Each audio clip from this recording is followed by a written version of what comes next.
Rachel, my fiancée, and I were on hour 17 into our drive to her family's cabin in northern Minnesota for a small vacation. I glanced at her with heavy eyelids to see that she was fast asleep in the passenger seat. The last 2 hours of the trip were spent through desolate back roads in towns that consisted of 100 people and a lone stoplight. I could feel myself immersing into the solitude as the roads began to be labeled by numbers instead of names. Finally, I turned onto the long stretch of road that winded through the forest and led to our destination, the cabin. Siri let me know there was 2 miles left. Then everything went back to silence. The car slowly trudged over the underdeveloped road as large chunks of gravel crunched and tumbled beneath the wheels while towering pine trees loomed above us, blocking out any stars.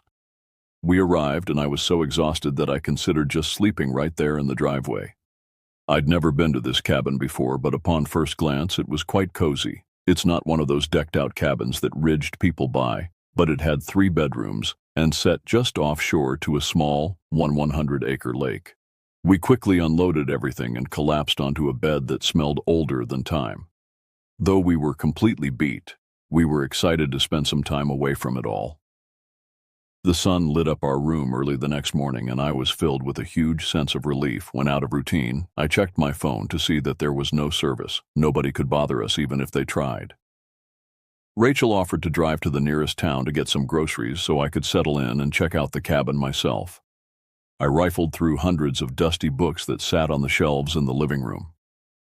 Then I pulled out a dozen board games as I excitedly planned out our time ahead. I made my way outside and onto the dock that stretched out into the lake. A small boat lightly rocked in the water, and the dock creaked and groaned underneath my feet. I stared out at the lake and finally felt the last of my anxiety dissipate. As the drive to town was around half an hour, I figured I would set out on the lake to do some fishing. A small island caught my eye that sat close to the middle of the water. It was maybe 100 yards in diameter and was filled with dense trees and shrubs. Something about it drew me toward it. I can't really describe it, but it's like it slowly sucked me in.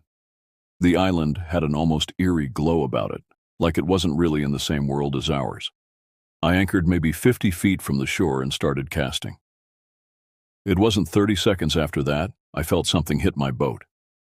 I had nearly had whatever was on the line up to the boat. It must have gotten off the hook, I thought. Hit the boat before swimming away.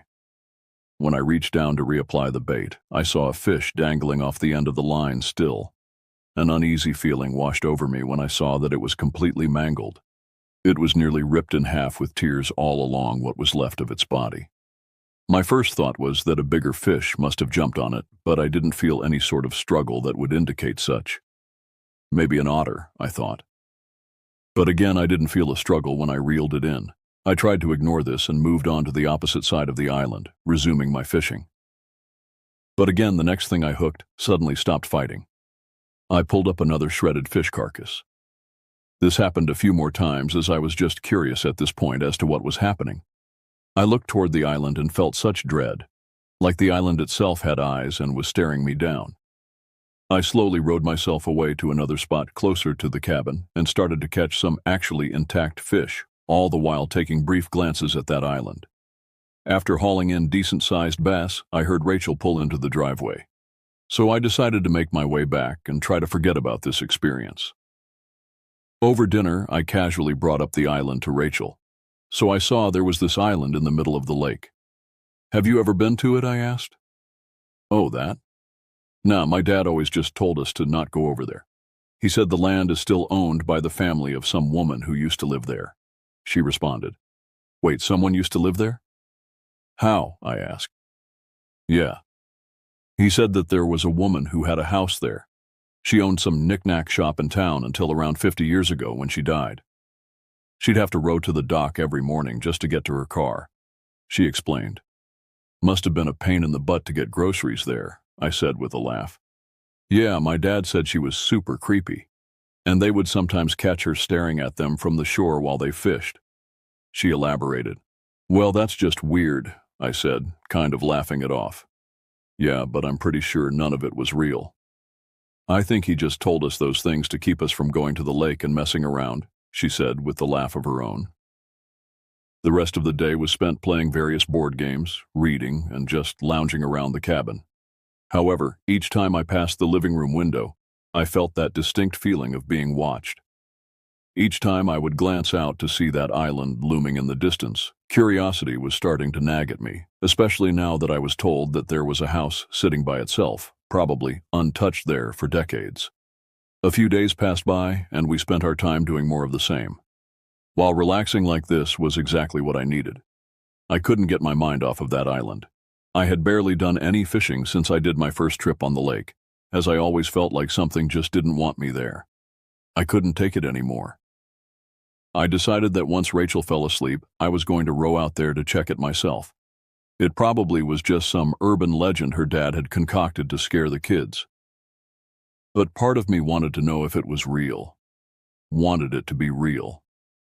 I sat up in bed reading, waiting for Rachel to fall asleep.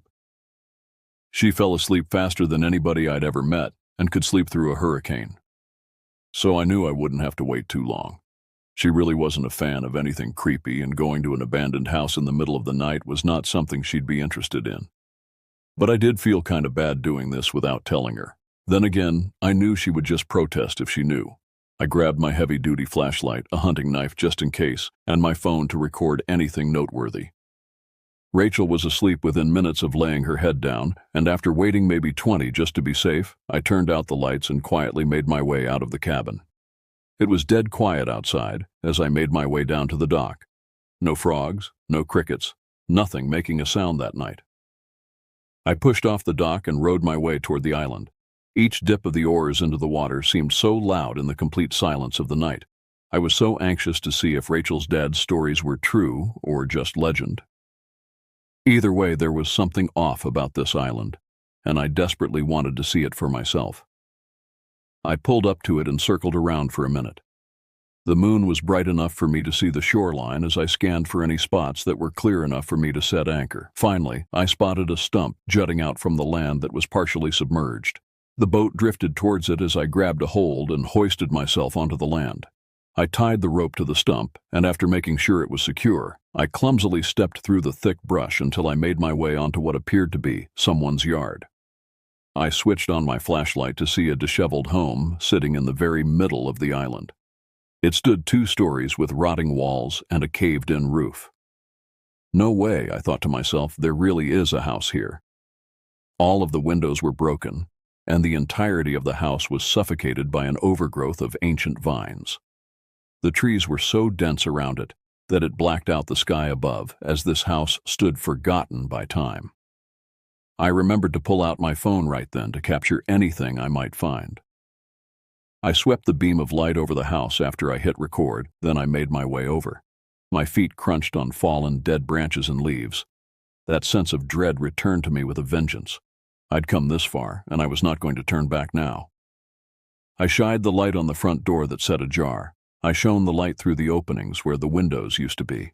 It was eerie, to say the least. Whoever lived here really must have owned a knick-knack shop or something, because dozens of miscellaneous items were strewn across the floor, coated in years of thick dust. A box spring mattress looked as if it had been thrown across the room as it sat partially upright against a decaying wall. I put my weight into the door, and it agonizingly creaked open, letting out decades of neglect. The air was dense and unforgiving as I swept my phone all around to record all these long forgotten memories. Dozens of various trinkets, household tools, and ceramic animals covered the floors as I carefully stepped over the abandoned piles. I shifted the light to one corner of the room and felt my heart jump, where I saw a pile of maybe a dozen baby dolls lying in a heap. I made my way towards them as the floor creaked and groaned. Was seriously starting to get the creeps as I noticed it was significantly colder in the house than it was outside in the summer night. Some of the dolls were missing their heads while others had dirty and torn clothing on them. Right above the pile, I noticed a picture hanging on the wall. I blew off the thick coat of dust and went into a coughing fit as it blew directly back into my eyes and down my throat. When I came to, I saw it was one of those creepy old-timey photos of the family where no one was smiling, just vacant expressions staring back at me. There was a 30-something-year-old woman holding a baby with 2 little boys sitting by her sides. I realized they were standing in front of the house that I was currently invading. I turned around, and my blood ran cold. Standing at the opposite edge of the room in a doorway was a small boy, lit up in the beam of my flashlight. I jumped out of my skin and screamed as the light illuminated this figure. He was maybe 7 or 8 years old, with sandy blonde hair and deep brown eyes. The light in his face didn't seem to bother him as he stared straight through me. I quickly recognized his face as one of the boys in the photograph. "Sir, what are you doing here?" The words slithered out of his mouth and up my spine, sending a cold chill throughout my body. I sat there dumbfounded as I stammered at the ghostly figure. "Can you help my brother?" "Please, sir," the boy requested of me. I was speechless. He quickly turned and darted into the room behind him. I stood there for a moment, but then I realized I had all of this on video and I was seeing dollar signs. This was the most incredible and terrifying thing I'd ever witnessed. I took a deep breath, made sure the phone was still recording, and made my way into the room. I passed through the doorway and into a room that looked pristine. Clean floors, painted walls, and wooden rocking chairs. It even appeared that night had turned back into day as the room looked dimly lit in the early morning light. I spotted yet another child off in the corner, just sitting on the floor, looking away from me, while the one who urged me into the room was leaning over something wrapped up on a couch. I made my way over to him, then glanced over his shoulder to see a baby cuddled up in a blanket cocoon. "He feels cold, sir.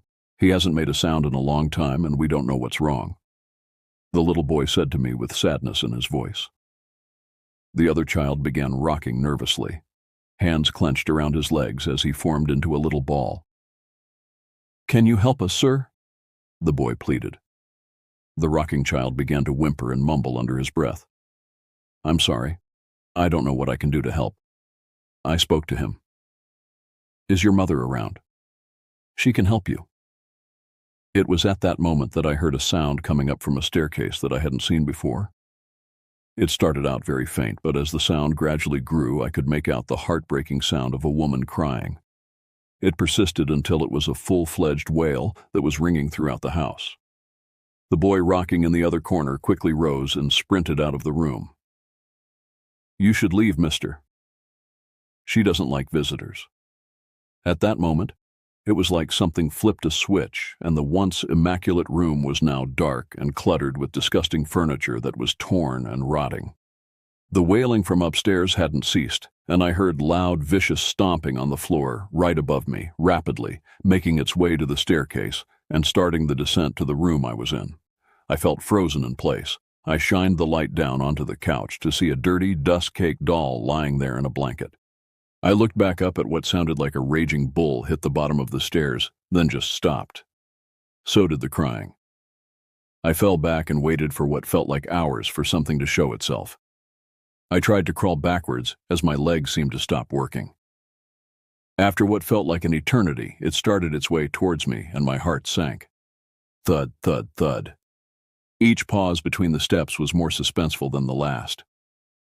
I sat there, hands shaking as my flashlight trembled with them. I tried to force myself to turn it off, but it was too late. I watched in horror as a figure dark as night with long wispy hair and gangly limbs lumbered into the room. It seemed to stop and face me for a moment, and I could feel tears running down my face. After a brief pause, it made its way to the couch. It looked down at the old doll and stroked its head with long, bony fingers. It let its face collapse into its hands, and it began sobbing once more. Same as before, it gradually grew louder and louder until it was nearly deafening.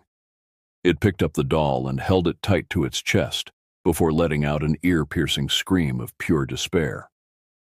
I was somehow able to get enough of the grip and pull out my knife, but as I did, this thing's neck violently twisted towards me and postured up.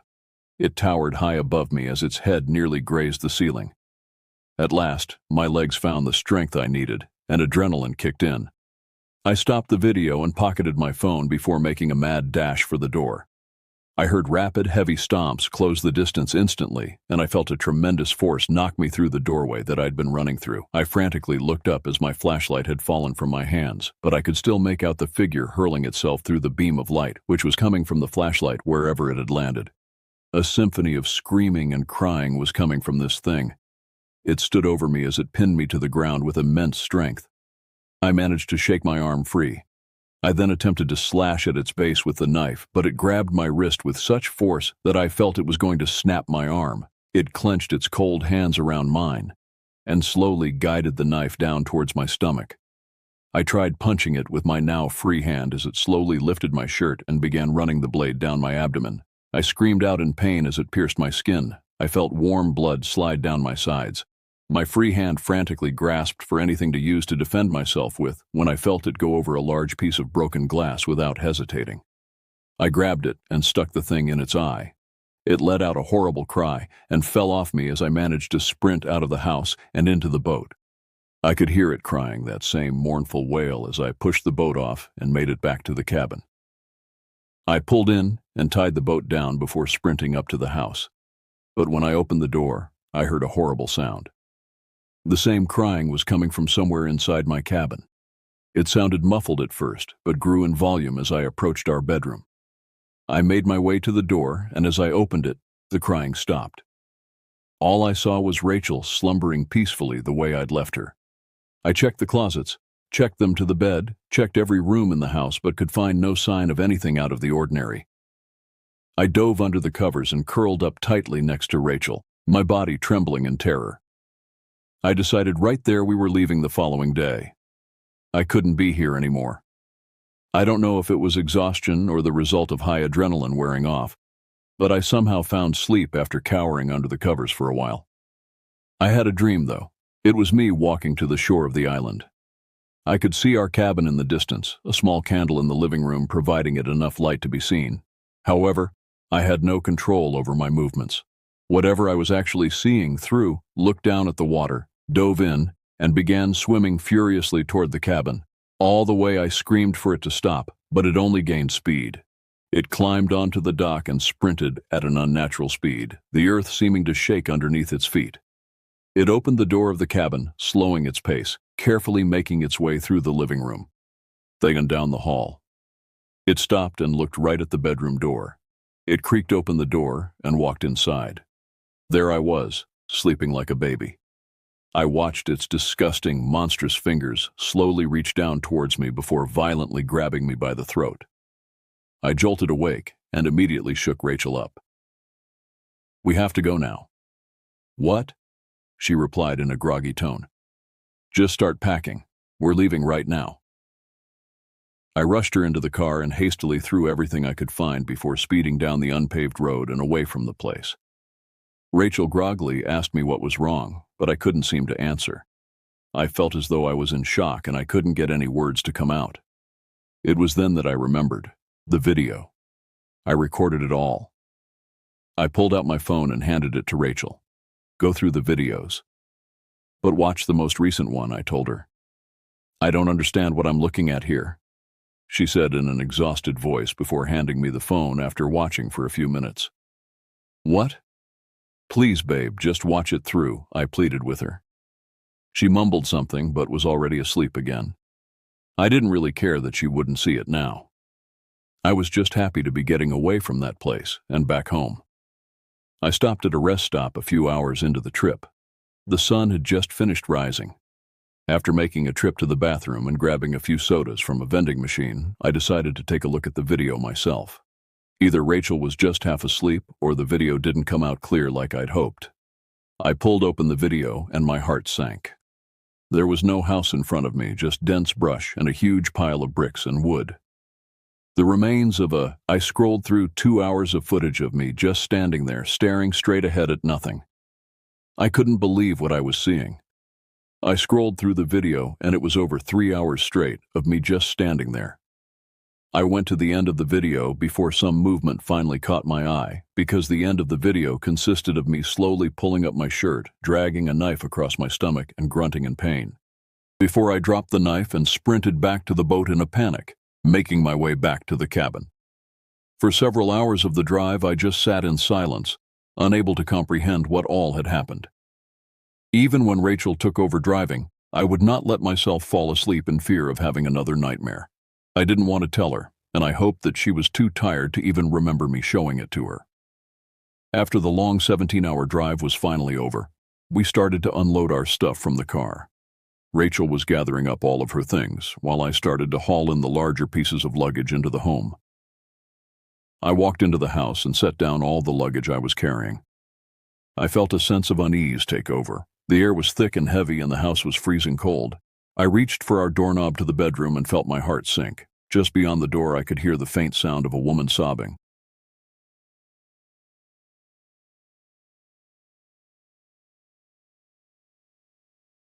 October 15th, 2023. I was 24 years old, and this marked my 6th year joining my best friend Riley on our annual trip to visit his grandparents in the remote mountains of northern Georgia.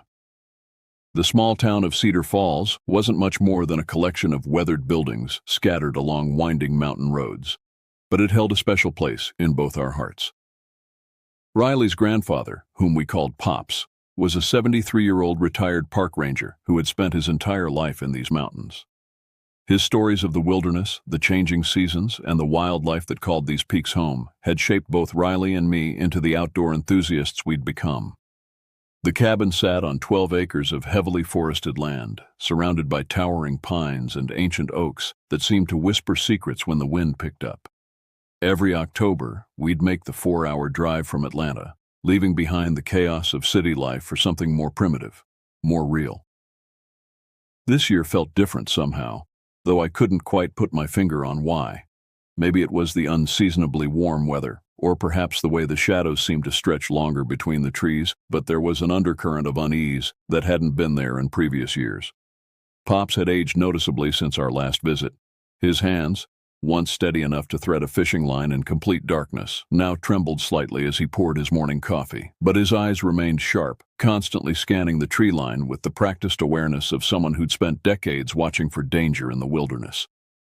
He'd been telling us stories all week about increased drug activity in the area, about hikers finding abandoned camps with suspicious equipment, about the kind of people who used the remote trails for purposes that had nothing to do with enjoying nature.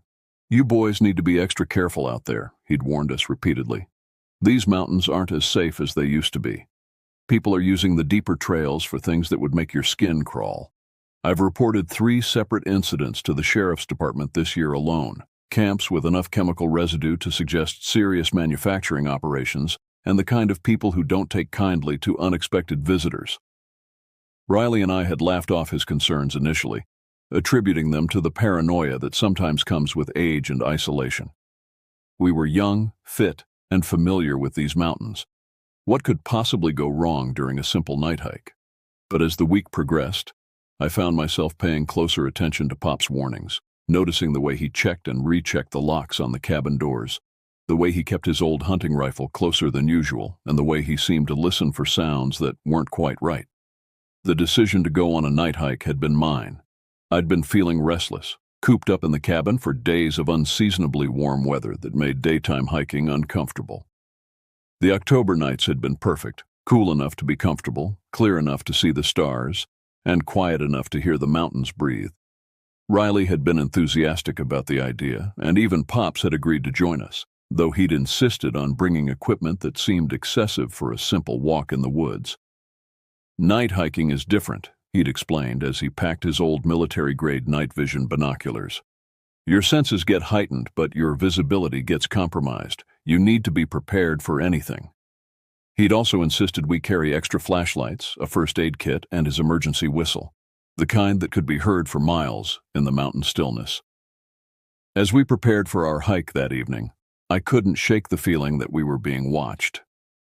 Several times throughout the day, I'd caught glimpses of movement in the tree line, just at the edge of my peripheral vision. When I'd looked directly, there was nothing there except the gentle sway of pine branches in the breeze.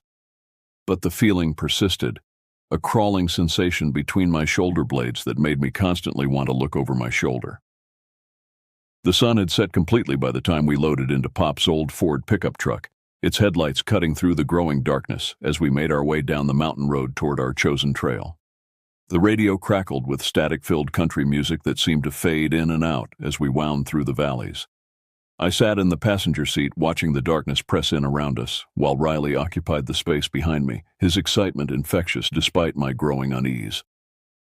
Remember the first time we did this? Riley asked, his voice carrying the kind of nostalgia that comes with shared memories. We were so scared of every little sound, jumping at shadows and convincing ourselves we were hearing things that weren't there. I remembered it well. We'd been 19 then, still young enough to believe that the woods held only the dangers we could see and understand. 5 years of these annual trips had taught us differently. The mountains held secrets, and some of those secrets were darker than others. Pops drove with the practiced ease of someone who knew these roads like the lines on his palm, but I noticed his knuckles were white against the steering wheel. He'd been unusually quiet during dinner, checking his watch frequently and glancing toward the windows as if expecting to see something that shouldn't be there. When I'd asked him about it, he'd simply said that the mountains had been talking differently lately, whatever that meant. The trail we'd chosen was one we'd hiked several times before, a well-maintained path that wound along a creek bed for about 2 miles before opening into a small clearing with a spectacular view of the valley below. It was popular with day hikers and photographers, but rarely used after dark. The parking area was usually empty this time of night, which made the presence of the black Chevrolet SUV all the more unsettling. "Well, that's not right," Pops muttered as our headlights illuminated the vehicle. It was an older model, maybe early 2000s, with tinted windows and enough rust and dents to suggest it had seen better days. More concerning were the 2 figures sitting inside, their faces barely visible in the darkness, but their posture suggesting they were watching us with the same intensity we were watching them. The SUV was parked directly in front of the trail entrance, positioned in a way that seemed intentional rather than coincidental. One of the men, I could see now that they were both middle-aged, both wearing dark clothing, leaned forward as our headlights swept across their windshield. For a moment, we stared at each other across the darkness, and I felt something cold settle in my stomach. "Drug dealers," Pop said matter-of-factly, putting the truck in reverse. "I've seen that vehicle before, usually around the times when the sheriff's department finds those illegal camps I told you about. We're not hiking this trail tonight." As we backed away from the parking area, I watched the SUV in the side mirror. Neither man moved, but I could feel their eyes following us as we retreated down the mountain road. The encounter had lasted less than 30 seconds, but it left me with the distinct impression that we'd narrowly avoided something unpleasant. "There's another trail about half a mile down," Pops explained as we drove away from the first location. "It's not as scenic, but it's got good elevation and decent views. More importantly, it's got multiple entry and exit points, which means we won't be trapped if someone decides to follow us." The second trail was accessed by a narrow dirt road that branched off from the main mountain highway. It was the kind of road that would be easy to miss unless you knew it was there, winding through dense forest before opening into a small clearing where hikers typically parked. Pops drove slowly, his headlights sweeping back and forth across the road surface, checking for fresh tire tracks or other signs of recent activity. "This is better," he said as we pulled into the clearing. "We can park here, about 50 feet back from the road, and start our hike from that trailhead over there." He pointed toward a barely visible break in the trees, where a worn path disappeared into the darkness. But as we climbed out of the truck, I couldn't shake the feeling that we hadn't left our problems behind. The encounter with the SUV had left me on edge, and every shadow seemed to hold potential threats. The forest around us was too quiet, missing the usual sounds of nocturnal wildlife that should have been active this time of night. The trail was rougher than I'd expected, winding through dense underbrush that seemed to reach out and grab at our clothing as we passed. Our flashlights carved narrow tunnels of light through the darkness, creating moving shadows that played tricks on our eyes and made every step feel uncertain. Pops led the way with the confident stride of someone who'd walked these mountains for decades, while Riley and I followed close behind, our breathing already becoming labored from the steep incline. The October air was crisp and clean, carrying the scent of fallen leaves and the distant smell of wood smoke from someone's fireplace. Under normal circumstances, it would have been perfect hiking weather, but tonight every breath felt charged with tension, every sound magnified by the darkness around us. I found myself constantly looking over my shoulder, unable to shake the feeling that we were being watched. "You boys are jumpy tonight," Pops observed, though his voice carried a note of understanding rather than criticism. "It's natural to be more alert when you can't see more than 10 feet in any direction. Your other senses compensate, pick up things you might miss during the day." He was right. I could hear things I'd never noticed before. The subtle creaking of tree branches, the distant sound of water moving over rocks, the soft rustle of small animals moving through the underbrush. But underneath these natural sounds, there was something else. Something that made the hair on the back of my neck stand up. We'd been hiking for about 30 minutes when we first heard the dog barking. It was a deep, aggressive sound that carried clearly through the still mountain air, coming from somewhere off to our left, maybe 300 feet away. All three of us stopped simultaneously, our flashlights instinctively sweeping in the direction of the sound. "That's not good," Pop said quietly, his hand moving to the emergency whistle hanging around his neck. "Dogs don't usually bark like that unless they're protecting something or warning someone about intruders." The barking continued, a steady, rhythmic sound that seemed to echo off the surrounding mountains. It was impossible to tell whether the dog was loose or restrained, whether it was alone or with its owner. But there was something unsettling about the persistence of it, the way it seemed to follow us as we continued down the trail. "Should we turn back?" Riley asked, voicing what we were all thinking.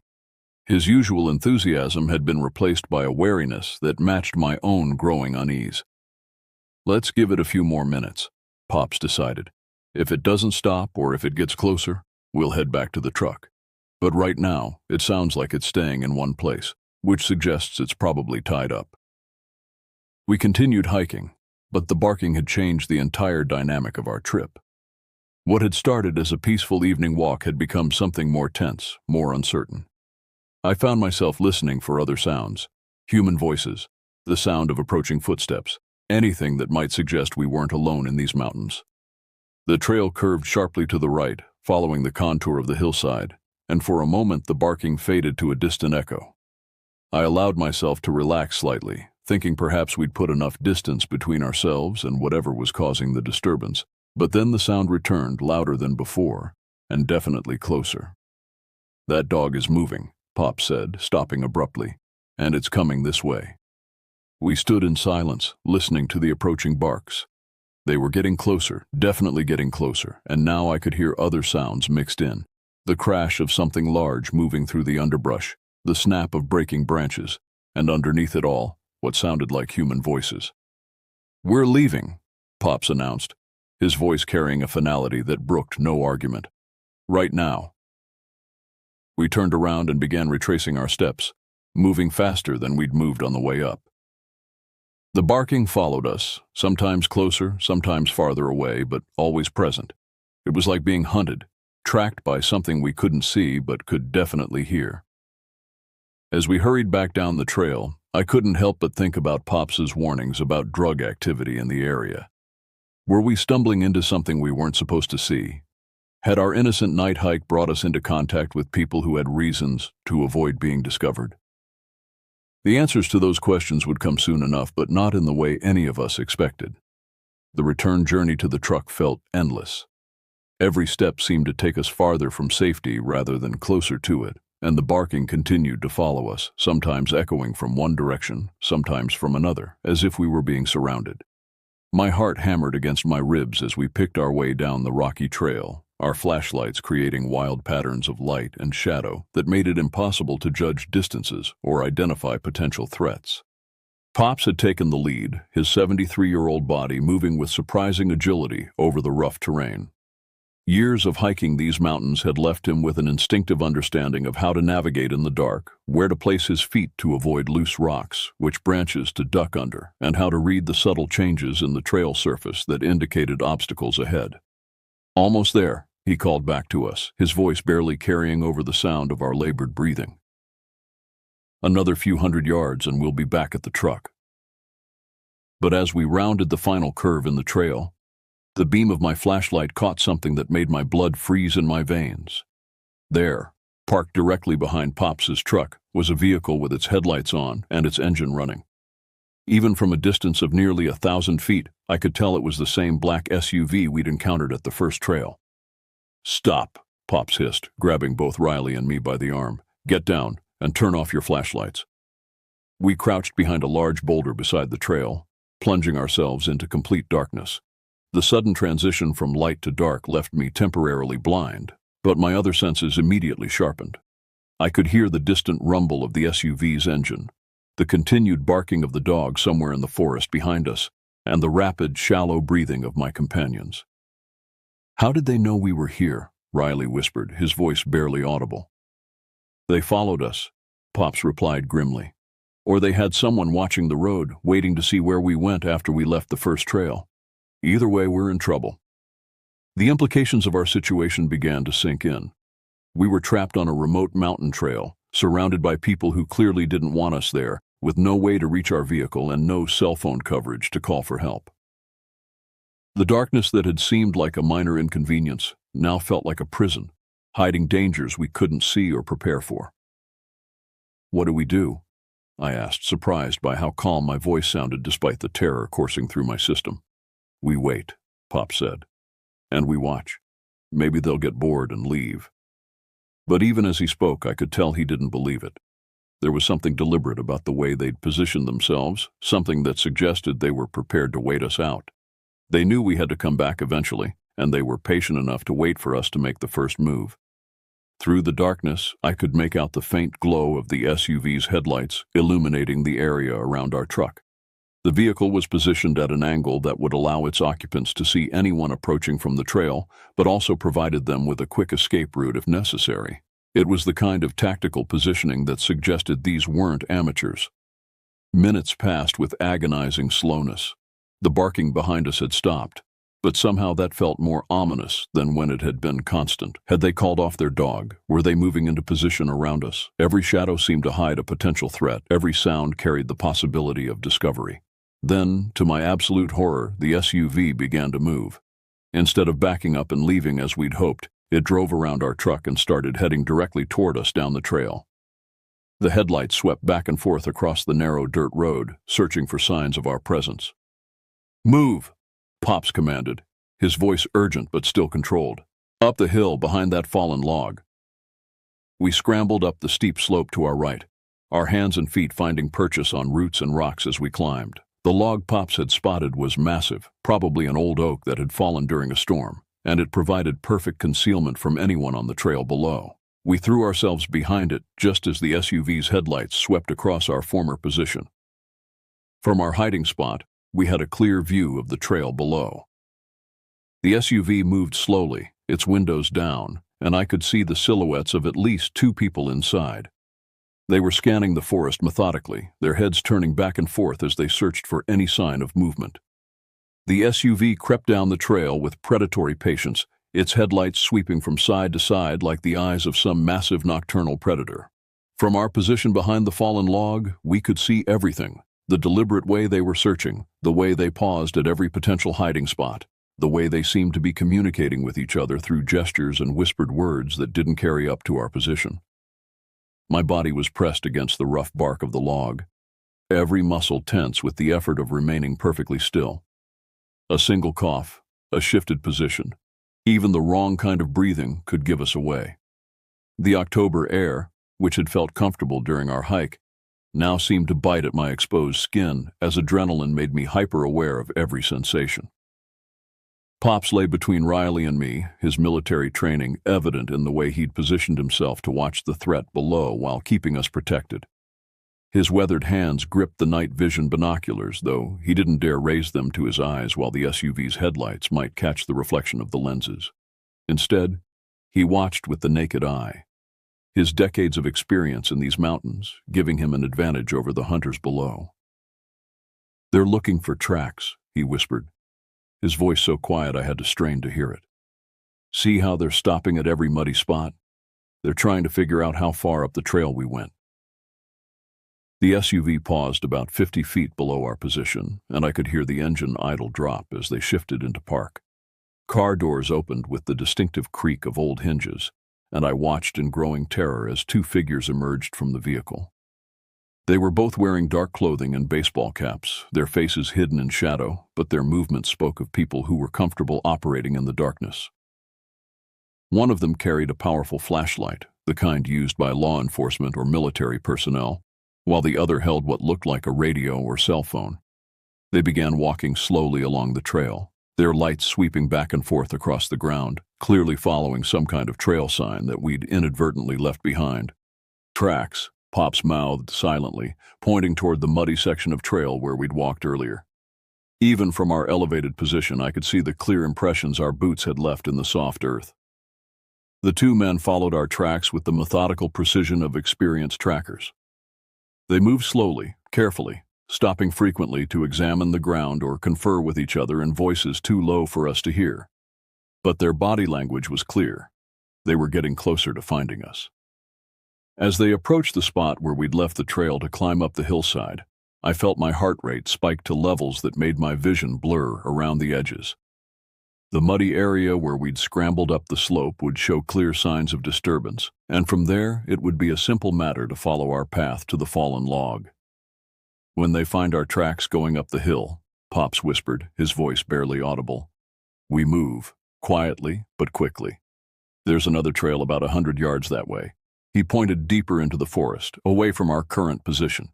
The man with the flashlight reached the base of our hill and immediately stopped. His light swept across the disturbed earth where we'd climbed, and I could see him gesture to his companion. They'd found our escape route. "Now," Pops breathed. We began moving, staying low and trying to step only on solid ground that wouldn't show our passage. The fallen log had been our salvation, but now it was about to become our prison if we didn't move quickly enough.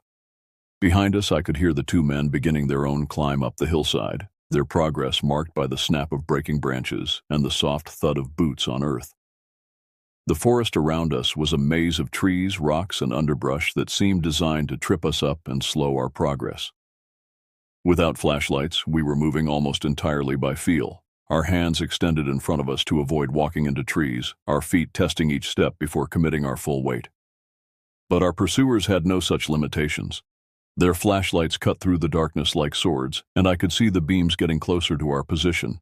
They were moving faster than we were, more confident in their ability to navigate the terrain, and they clearly had experience in this kind of pursuit. "The trail," Pops gasped, pointing toward a break in the trees that I couldn't see but had to trust was there. 50 more yards. Those 50 yards felt like 50 miles. Every step was a gamble, every breath a risk of discovery. The flashlight beams were getting closer, and I could hear voices now, not words, but the tone and cadence of people coordinating a search. The secondary trail Pops had mentioned was little more than a deer path, barely wide enough for single file and carpeted with fallen leaves that rustled with every step. In daylight, it would have been challenging to follow. In the darkness, with adrenaline making our movements clumsy and fear making every shadow seem like a threat, it was nearly impossible. We stumbled through the underbrush like drunken men, our hands constantly extended to feel for obstacles, our feet testing each step before committing our weight. Behind us, the pursuit continued, marked by the sweep of flashlight beams and the occasional crack of branches as our hunters made their way through the forest. "They're not giving up," Riley whispered, his voice tight with exhaustion and fear. We'd been moving for what felt like hours, though it had probably been less than 30 minutes. The physical exertion of climbing through rough terrain in complete darkness was taking its toll on all of us. Pops paused ahead of us, his hand raised in a gesture for silence. We froze, listening to the sounds of the night around us. The forest had gone quiet. Even the usual sounds of nocturnal wildlife had been stilled by the presence of too many humans moving through their territory. "There," Pops pointed toward a faint glow visible through the trees. "That's the main road. If we can get there, we can flag down help." But as we watched, the glow began to move. It wasn't stationary lighting from the road. It was the headlights of a vehicle moving slowly along the mountain highway. And as it drew closer, I could see that it was searching, its headlights sweeping back and forth across the forest edge just as the SUV had done on the trail. "They have more people," I realized with growing horror. "They're not just following us on foot. They have someone watching the road." The implications were terrifying. We weren't dealing with opportunistic criminals who had stumbled across our presence. This was coordinated, planned, and executed with a level of organization that suggested serious criminal activity. We had walked into something much bigger and more dangerous than a simple drug operation. "How many of them are there?" Riley asked, voicing what we were all thinking. "Doesn't matter," Pops replied grimly. "We need to find another way out." But our options were rapidly disappearing. The terrain around us was becoming increasingly difficult. Steep slopes covered with loose rocks that would create noise with every step, dense thickets that would slow our progress to a crawl, and areas of exposed rock that would leave clear tracks for our pursuers to follow. The vehicle on the road had stopped directly opposite our position, its headlights now stationary and pointed into the forest. I could see figures moving around the vehicle, and what looked like the distinctive outline of someone setting up some kind of equipment. "Night vision," Pop said, recognizing what I was seeing. "They're setting up night vision equipment to scan the forest." The technology gap between us and our pursuers was becoming apparent. We had 3 small flashlights that we couldn't use without giving away our position, while they had powerful searchlights, night vision equipment, and multiple vehicles. It was like being hunted by a military unit while armed with nothing but our wits and our knowledge of the terrain. "There's a creek about half a mile that way," Pops pointed toward what looked like impenetrable darkness. "If we can get there, we can follow it downstream. Water won't hold our tracks, and the sound of moving water will mask our movement." Half a mile had never sounded so far. The terrain between us and the creek was some of the roughest in the area. Steep slopes, thick underbrush, and multiple rocky outcroppings that would be treacherous to navigate in daylight, let alone in complete darkness, while being pursued by people with superior equipment and numbers. But we had no choice. The alternative was to remain in place and hope our pursuers would give up, which seemed increasingly unlikely given the resources they were putting into finding us. Or we could try to surrender, but given what we'd stumbled into, that seemed like an option that would end badly for all of us. "Stay close," Pops instructed, "and whatever happens, don't make any noise. They're listening for us now." We began moving again, this time with even more caution than before. Every step was calculated, every breath controlled. The darkness around us was complete, forcing us to rely on senses that felt inadequate for the task at hand.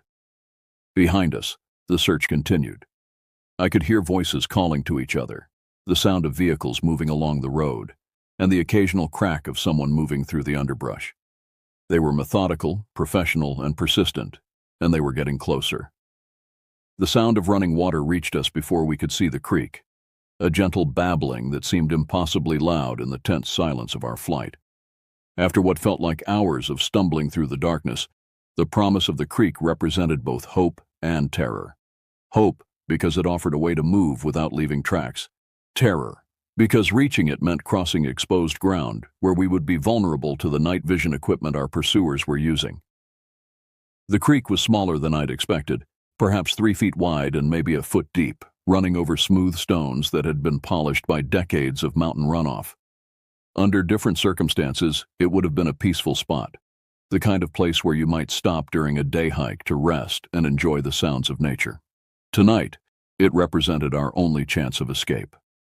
"Get in the water," Pops instructed, his voice barely audible over the sound of the current. "Walk in the center. Try not to splash. The water will hide our scent from any dogs they might bring in." The water was shockingly cold, even through our hiking boots. October mountain water carries the bite of approaching winter, and within seconds my feet began to go numb. But the discomfort was nothing compared to the relief of knowing we were leaving no tracks for our pursuers to follow. We moved downstream in single file, Pops leading the way with the sure-footed confidence of someone who had spent his life in these mountains. The creek bed was treacherous, loose stones that shifted underfoot, sudden drops that could send you tumbling, and overhanging branches that seemed to reach out from the darkness to grab at our clothing. "This creek connects to the main river about 2 miles downstream," Pops explained in a whisper. "There's a bridge there, and a road that leads back to town. If we can make it that far, we can get help." 2 miles had never sounded so far. Every step was a battle against the current, the cold, and the darkness. My feet were completely numb now, and I could feel the beginning of hypothermia creeping into my legs. But behind us, the search continued, and the alternative to pressing on was unthinkable. As we followed the creek downstream, pieces of the puzzle began to fall into place. The organized nature of our pursuit, the multiple vehicles, the professional equipment. This wasn't random criminal activity. We had stumbled into something much bigger, much more dangerous. "Pops," I whispered during a brief stop to rest, "what do you think they're doing out here?" His face was grim in the faint starlight. "I think we found one of those manufacturing operations I've been reporting to the sheriff, and I think they're willing to do whatever it takes to protect it." The implications were chilling. We weren't just dealing with drug dealers or petty criminals. We were dealing with people who had invested serious resources in their operation, people who had too much to lose to let witnesses walk away. The dog we heard earlier, Riley said suddenly, it wasn't just barking at us, it was alerting them to our presence.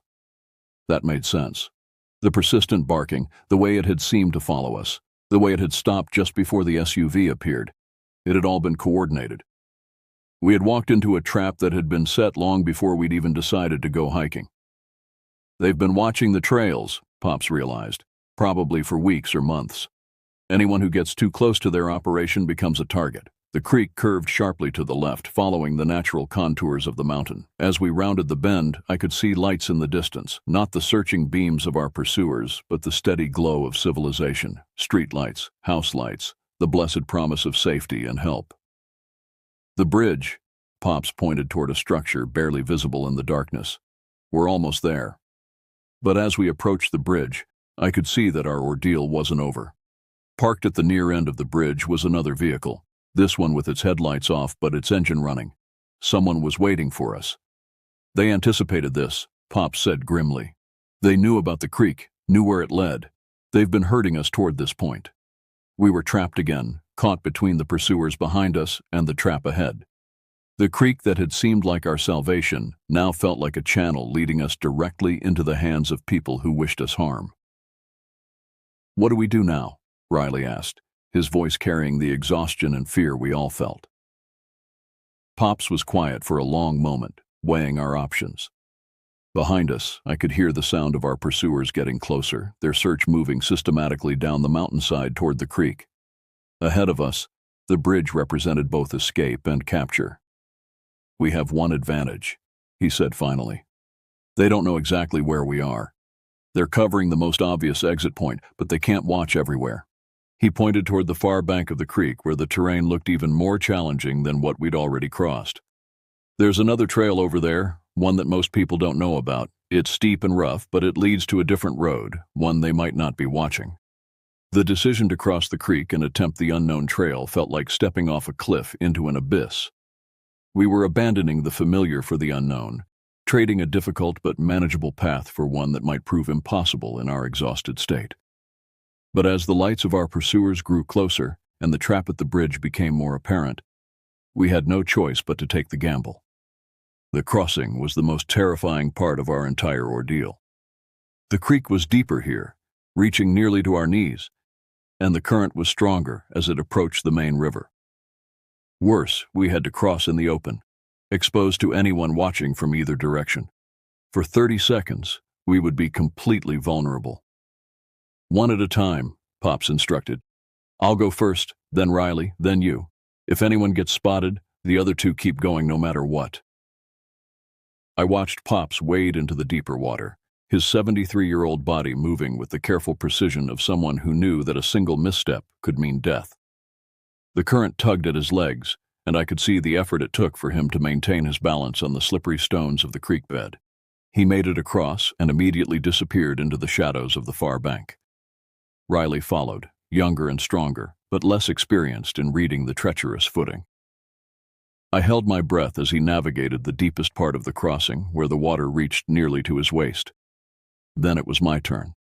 The water was shockingly cold, even after the numbing effect of walking in the creek for over an hour. The current was stronger than I'd expected, and the stones beneath my feet were covered with a slippery coating that made every step uncertain. Halfway across, I felt my right foot slip on a loose rock, and for a terrifying moment, I thought I was going to fall. But I managed to regain my balance and push forward, reaching the far bank just as I heard the sound of voices from the direction we'd come. Our pursuers had reached the creek and were beginning to follow our trail downstream. Here, Pops whispered, pointing toward what looked like a solid wall of vegetation. The trail starts behind those bushes. What he called a trail was almost invisible, a gap between trees that might have been created by deer or other wildlife, barely wide enough for a single person. It led upward at a steep angle, disappearing into the darkness of the forest canopy. This is going to be rough, he warned.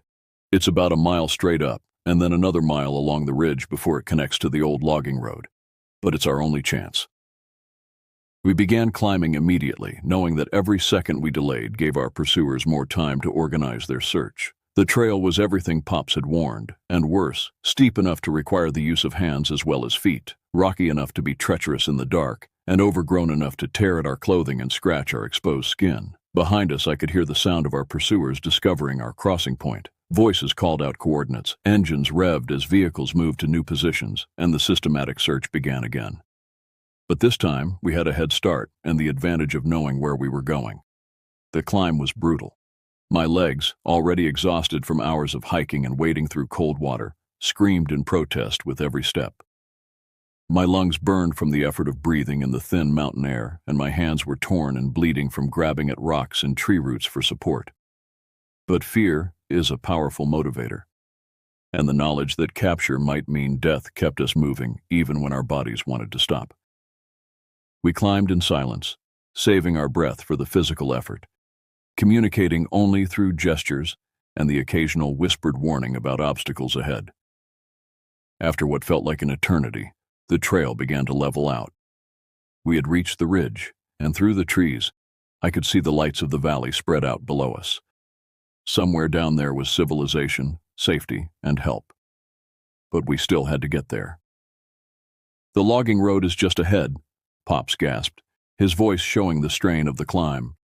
"Once we reach it, it's all downhill to the main highway."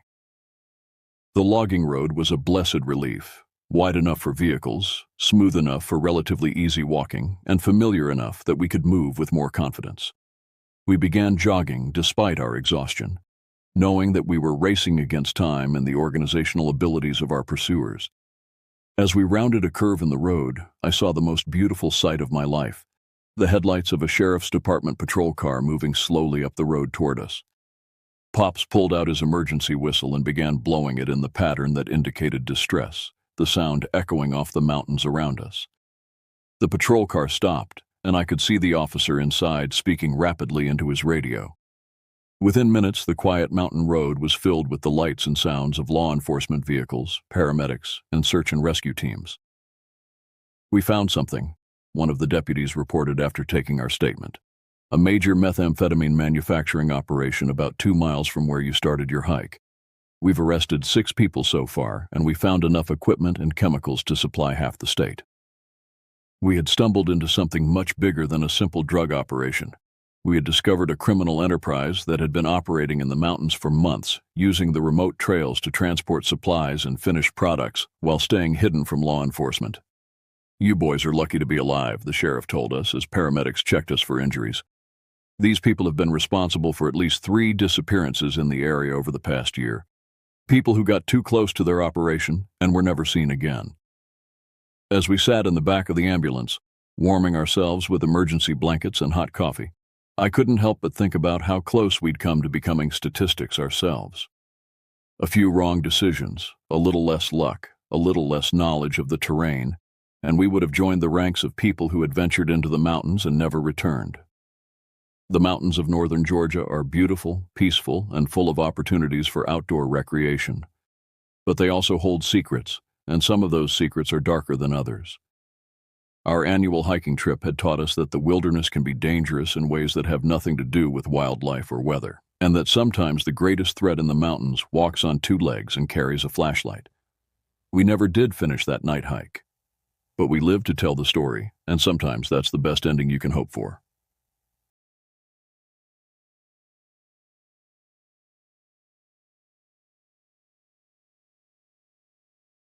I remember the spring of 2014 vividly, when I was 14 years old and in my final year at St. Agnes Catholic Elementary School in Burlington, Ontario.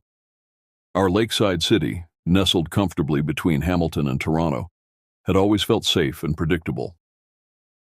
The biggest excitement most of us experienced was the occasional storm rolling in from Lake Ontario, but even those seemed tame compared to what awaited us. Every year, the 8th grade students at our school looked forward to 2 traditional trips. The first, in autumn, was a mandatory religious retreat about 40 minutes from the city, 3 days of forced participation in Christian fellowship activities that none of us particularly enjoyed. It was essentially an extended religion class, disguised as camping, complete with morning prayers, Bible study sessions, and team-building exercises that revolved around faith and moral character.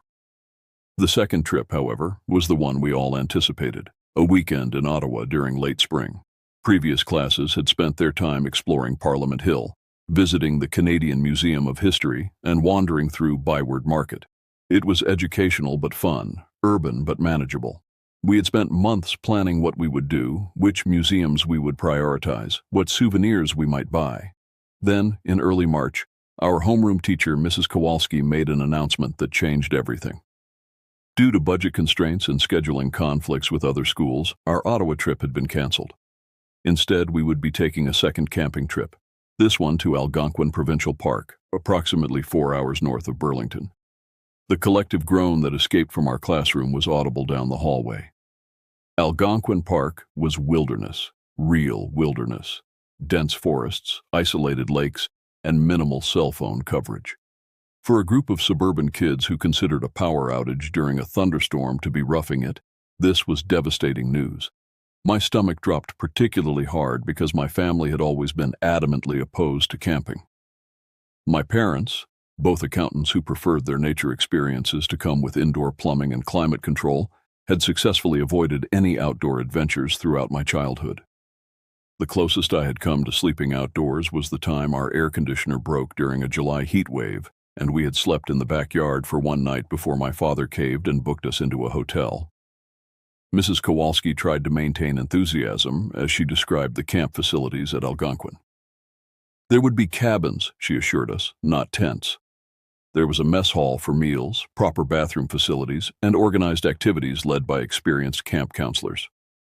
She made it sound almost civilized, but I could see the doubt in her eyes. This was uncharted territory for all of us. The weeks leading up to the trip were filled with anxious preparation. Parents organized shopping expeditions for sleeping bags, flashlights, and insect repellent. My mother, clearly as nervous as I was about the whole endeavor, purchased enough supplies to outfit a small expedition team. She packed multiple flashlights with extra batteries, industrial-strength bug spray, a first aid kit that could stock a small clinic, and enough non-perishable snacks to feed me for a week.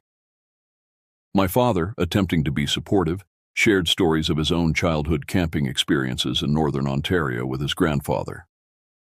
These tales, meant to be reassuring, instead filled me with dread. He described waking up to find raccoons had ransacked their campsite, getting lost on hiking trails that seemed to shift and change in the darkness, and the unsettling way sounds carried differently in the deep forest at night. The thing about being in real wilderness, he told me the night before we left, is that you remember you're not at the top of the food chain anymore. You're just another small creature trying to survive until morning. His words, intended as wisdom, settled into my chest like cold stones. The bus ride to Algonquin Park stretched endlessly through changing landscapes. We left Burlington's familiar suburbs behind, passing through small towns that grew progressively more rural, until eventually the spaces between buildings expanded into vast stretches of untamed forest. The trees seemed to press closer to the highway with each passing mile, their branches creating a canopy so thick that even the midday sun struggled to penetrate. My classmates' initial excitement gradually gave way to nervous energy as the civilization disappeared behind us. The usual chatter and laughter became forced, punctuated by long periods of silence as we stared out the windows at the seemingly endless wilderness. Even our most confident and outgoing students began to look uncertain. Camp Kitchikanichek sat on the shores of a lake so remote it didn't appear on most standard maps. The name, according to our counselor orientation packet, meant Place of Spirits in Algonquin, though no one seemed particularly eager to elaborate on that translation when we asked. As our bus rumbled down the narrow gravel access road, the first thing that struck me was the overwhelming silence. In Burlington, there was always background noise, traffic, lawnmowers, neighbors, the distant hum of the QEW highway. Here, when our bus engine finally died, the quiet was so complete it felt oppressive, as though the forest was holding its breath, waiting for something. The camp itself looked like it had been carved reluctantly from the surrounding wilderness. The main buildings, a large mess hall, bathroom facilities, and the camp office, were constructed from weathered logs that had darkened with age and moisture. They appeared to be barely holding their ground against the encroaching forest, as though nature was patiently waiting to reclaim what had been taken. The counselors who greeted us seemed friendly enough, but there was something in their manner that felt rehearsed, almost desperate. They smiled too widely and spoke too loudly, as though trying to convince themselves as much as us that this was going to be a wonderful experience. The head counselor, a tall man named Mr. Bramley, with prematurely gray hair and weathered hands, gave us the standard orientation speech about rules, safety, and the importance of staying together. But it was the way his eyes kept darting toward the tree line while he spoke that made me uneasy. The cabin assignments were read aloud in front of the mess hall. As Mrs. Kowalski had promised, boys and girls were housed separately. The girls' cabins were built on stilts near the lake, elevated above the ground with proper stairs and railings. They looked almost quaint, like something from a summer camp brochure, complete with window boxes and cheerful yellow paint. Our cabin assignments were different. The boys' cabins were situated further from the lake, closer to where the forest began to thicken into true wilderness. When they called my name along with 4 other boys, David, Kevin, Brett, and Connor, I felt a sinking sensation as we were directed toward the cabin furthest from the main camp area. Cabin 7 sat at the end of a winding gravel path, almost hidden among the trees. Unlike the girls' elevated structures, ours was built directly on the ground, constructed from what appeared to be mismatched lumber and materials salvaged from other projects. The roof sagged slightly in the middle, and the walls looked like they had been assembled by someone whose primary concern was speed rather than craftsmanship. The windows were nothing more than openings, covered with thin mesh screens that had several tiers and holes. The front door, painted a faded green that was peeling away in large flakes, hung slightly crooked on its hinges. When Connor tried to close it properly, it became clear that the door frame had warped over time, leaving a gap of nearly 2 inches along one side. "Well," David said, trying to maintain optimism as we surveyed our accommodations, "at least we won't have to worry about overheating." The interior was sparse but functional. 5 narrow beds with thin mattresses lined the walls, each with a small wooden shelf for personal belongings. A single bare bulb hung from the ceiling, controlled by a switch near the door that, when tested, produced only a weak flickering light that seemed to emphasize the shadows rather than eliminate them. But it was the silence that bothered me most. Even with 5 teenage boys unpacking and talking, our voices seemed to be absorbed by the walls, creating a muffled, distant quality that made normal conversation feel strained. Outside, the forest pressed close enough to the windows that we could see individual leaves and branches, creating the sensation that we were being watched by countless unseen eyes. As evening approached and we made our way to the mess hall for dinner, I noticed details that the initial orientation had glossed over. Scratches on some of the cabin walls that looked too deliberate to be accidental, posted signs that warned against wandering off alone, with consequences that seemed disproportionately severe for a school camping trip. And everywhere, the feeling that this place existed in uneasy cooperation with something much larger and less friendly than ourselves. The forest seemed to grow darker and more dense as the sun began to set, transforming from a pleasant backdrop into something that felt actively hostile. Trees that had appeared normal during daylight now loomed like sentries, their branches creating shapes and shadows that suggested movement where there should be none. Dinner in the mess hall that first evening was a subdued affair. The building itself was larger than it had appeared from outside, with long wooden tables arranged in rows and a serving area that reminded me of our school cafeteria, only more primitive. The walls were decorated with faded photographs of previous camp groups, their faces bright with forced smiles that seemed somehow desperate when viewed in the flickering fluorescent lighting. The meal was simple but adequate: hamburgers, potato salad, and corn on the cob, though I noticed several of my classmates picking at their food without much appetite. The combination of nervous energy and the strange, almost medicinal taste of the lake water was making it difficult for anyone to eat normally. Mr. Bramley stood at the front of the hall as we finished eating, clapping his hands together to get our attention. The sound echoed strangely in the large space, seeming to hang in the air longer than it should have. "Now then," he began, his voice carrying that same forced enthusiasm I had noticed during our arrival. "We have a special evening activity planned for tonight. It's a camp tradition that we share with all our visiting groups." He paused, scanning our faces with an expression that I would later recognize as someone gauging an audience's readiness for something unpleasant. You see, these woods have been home to many people over the years.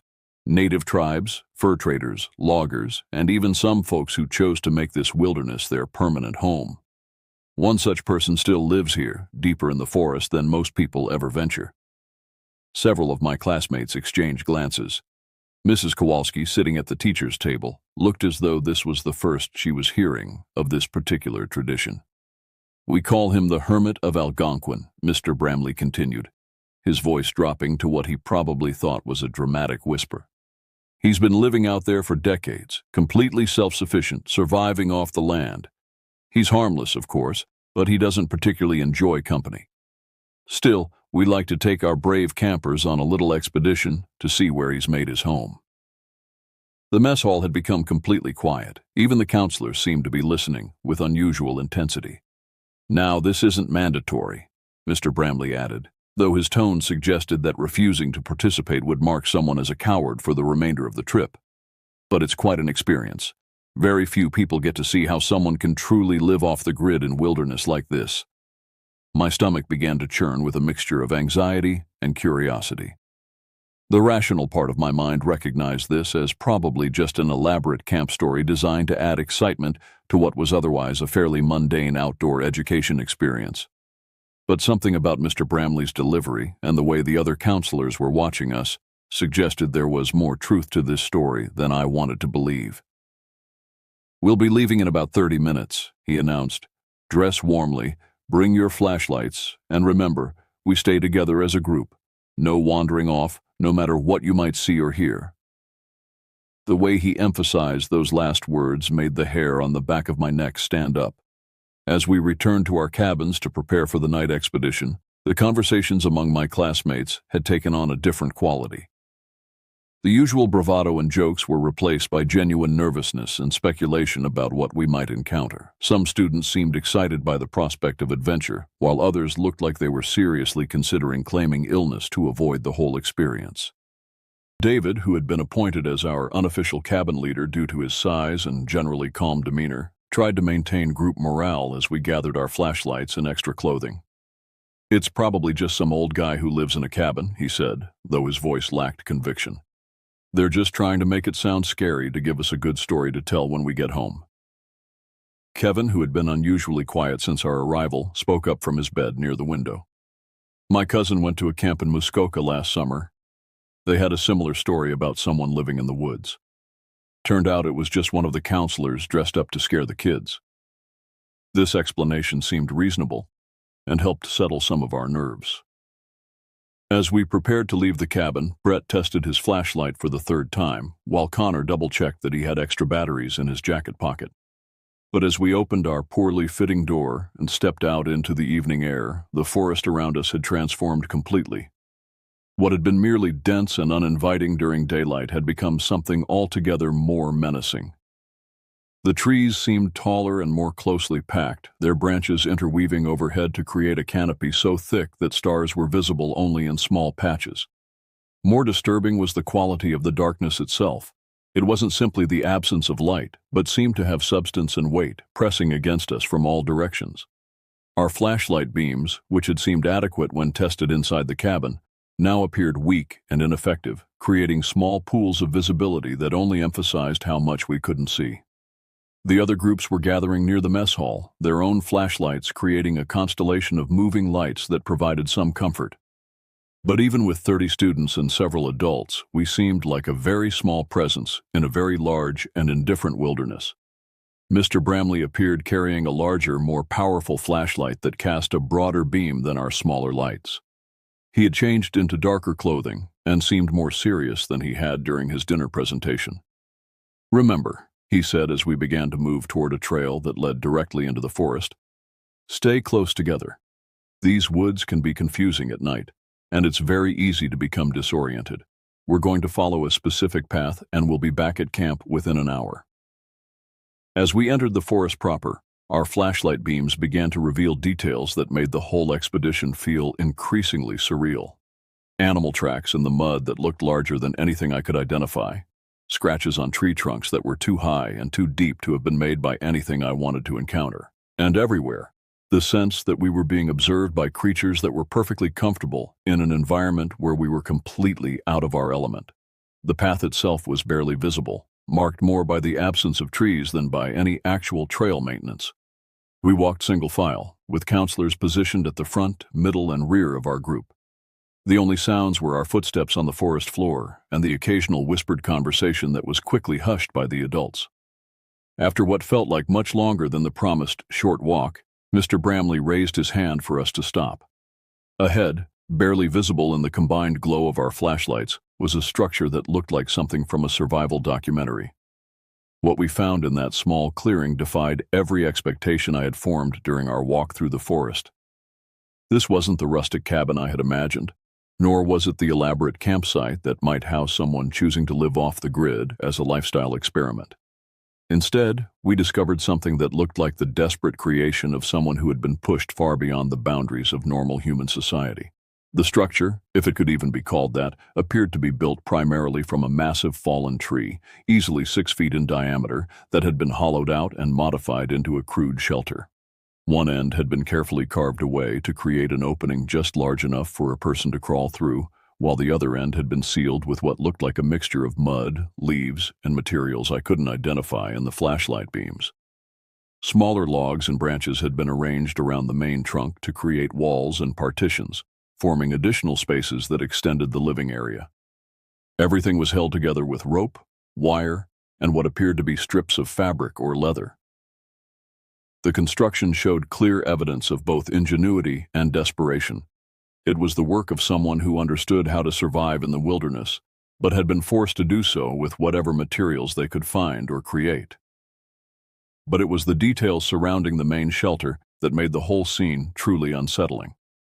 Scattered throughout the clearing were dozens of smaller constructions, elaborate arrangements of sticks, stones, and bones that had been assembled into patterns that suggested meaning without making any sense. Some looked like warning markers, others resembled primitive art installations, and still others seemed to serve purposes that I couldn't begin to guess. Hanging from the trees around the perimeter were collections of objects that caught and reflected our flashlight beams in disturbing ways. Metal cans and pieces of glass had been arranged to create wind chimes that would catch even the slightest breeze, producing soft, dissonant sounds that seemed designed to alert the inhabitant to any approaching presence. Strips of fabric and plastic had been woven between branches to create barriers that would be impossible to pass through silently. "This is where he lives," Mr. Bramley whispered, his voice carrying a mixture of awe and unease that was far different from his earlier theatrical delivery. "He's been out here for more than 20 years, completely self-sufficient." As our eyes adjusted and we examined the scene more carefully, the sophistication of the survival setup became more apparent. There were clear areas designated for different purposes: food preparation, tool storage, water collection. A complex system of tarps and carved channels directed rainwater into containers made from what looked like repurposed industrial materials. Everything showed signs of constant use and careful maintenance. But there were also details that suggested something beyond simple wilderness survival. Scratches and markings on many of the trees looked deliberately placed, forming patterns that might have been some kind of primitive communication system or territorial marking. Animal skulls and bones had been arranged in specific configurations that seemed too organized to be random, too purposeful to be mere decoration. "Does he know we're here?" asked one of the girls from the group ahead of us, her voice barely audible above the soft sounds of the wind chimes. "Oh, he knows," Mr. Bramley replied, and there was something in his tone that made several of us instinctively move closer together. "He always knows when people are in his territory, but he doesn't usually show himself unless he wants to be seen."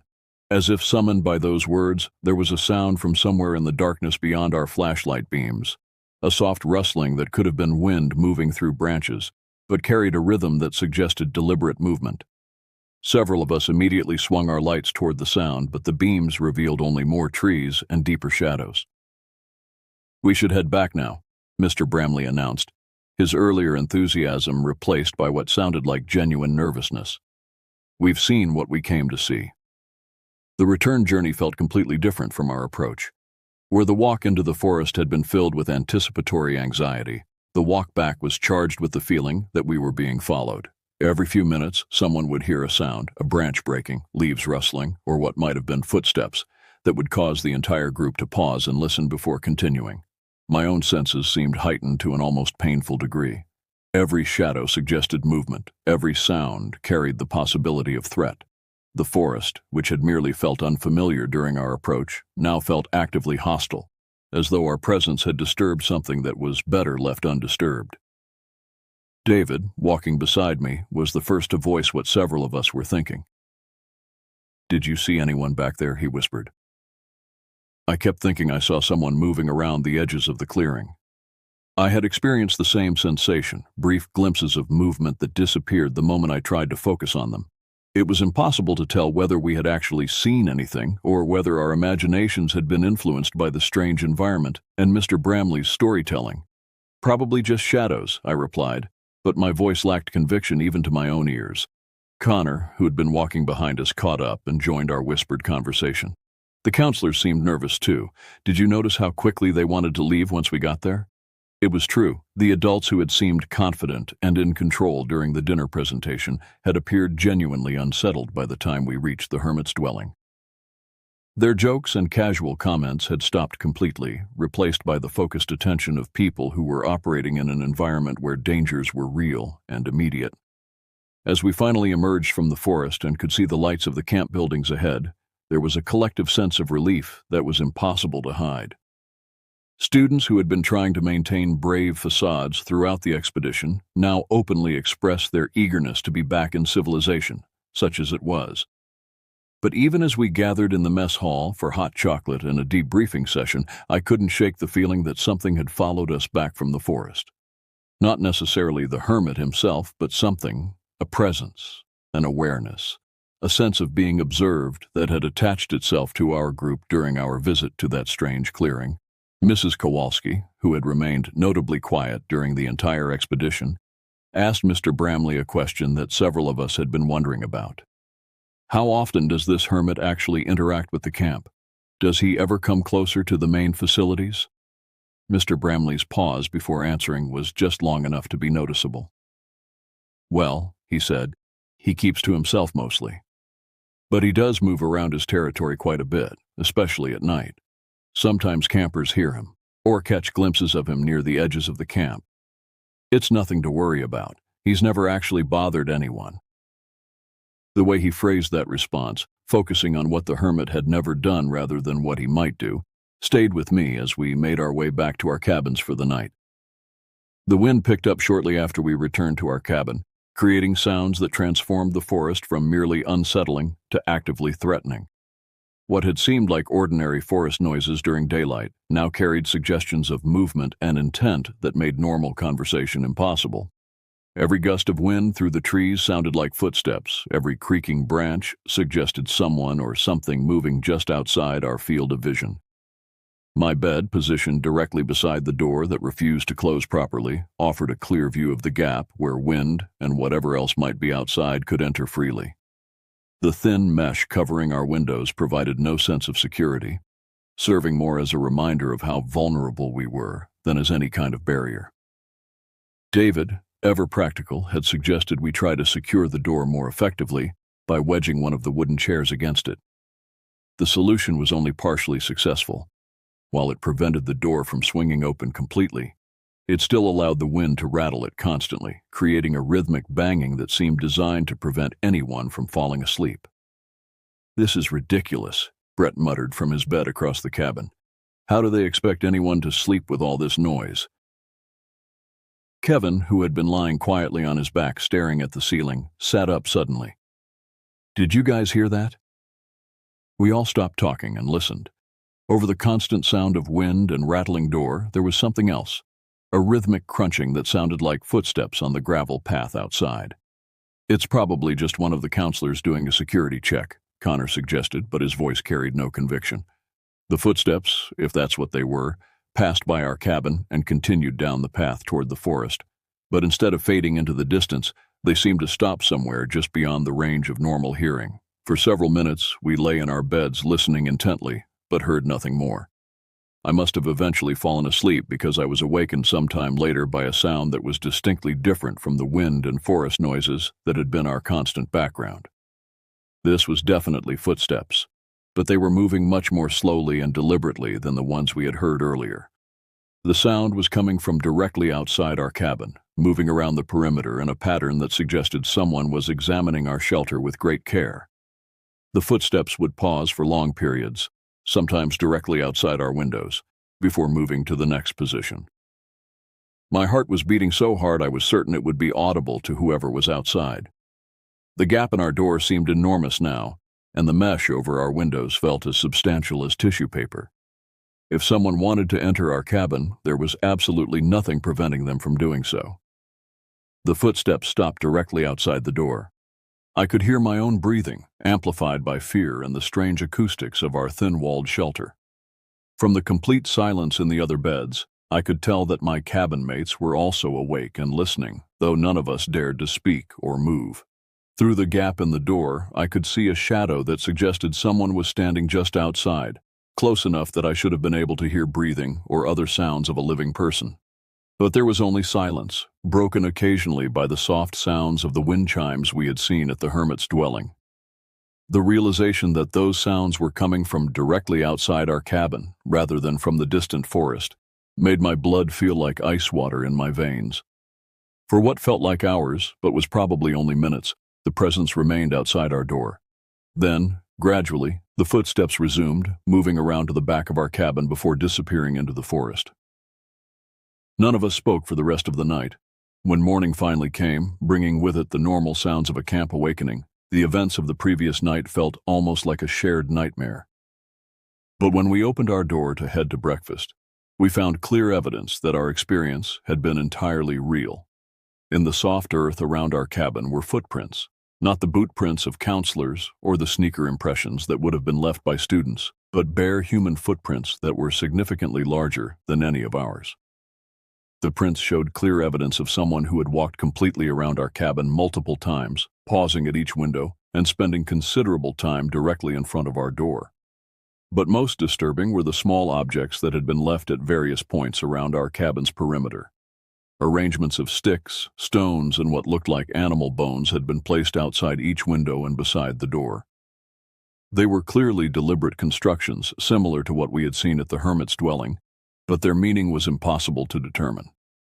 David, who had maintained his role as our unofficial leader, was the first to examine the evidence more closely. "We need to tell the counselors about this," he said, though his voice suggested he wasn't entirely sure that would help. "Tell them what?" Kevin asked. "That someone walked around our cabin at night? They'll probably just say it was a security check." "Security checks don't involve leaving weird stick sculptures," Connor pointed out. As we made our way to the mess hall for breakfast, I noticed that we weren't the only group showing signs of a sleepless night. Several other students looked haggard and nervous, and conversations were punctuated by frequent glances toward the forest. When Mrs. Kowalski asked how everyone had slept, the responses were telling. Multiple students reported hearing unusual sounds during the night: footsteps, rustling, and what one girl described as someone testing the doors and windows of our cabin. Mr. Bramley, when informed of these various incidents, maintained that such experiences were normal for people unaccustomed to wilderness camping. "The forest is very much alive at night," he explained. "Lots of animals move around after dark, and sounds carry differently out here than they do in urban environments. It's easy for imagination to transform normal forest activities into something threatening." But I noticed that he avoided making eye contact with any of us as he offered these explanations, and his reassurances seemed designed more to convince himself than to comfort us. The second day at Camp Kitchikinichek brought activities designed to familiarize us with wilderness survival: compass navigation, identification of edible plants, and basic shelter construction. Under normal circumstances, these might have been interesting and educational experiences. However, the events of the previous night had fundamentally changed the atmosphere of our group. Where we had initially approached the camping experience with typical teenage concerns about comfort and convenience, we now found ourselves genuinely worried about our safety.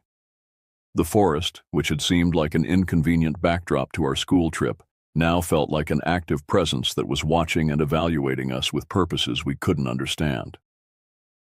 During the morning compass navigation exercise, our group was assigned to a section of forest about a quarter-mile from the main camp. The activity itself was straightforward. Follow a series of compass bearings to locate markers that had been placed along a predetermined route. What made the experience unsettling was the constant sense that we were being observed by someone other than our supervising counselor. Movement in peripheral vision became a constant distraction.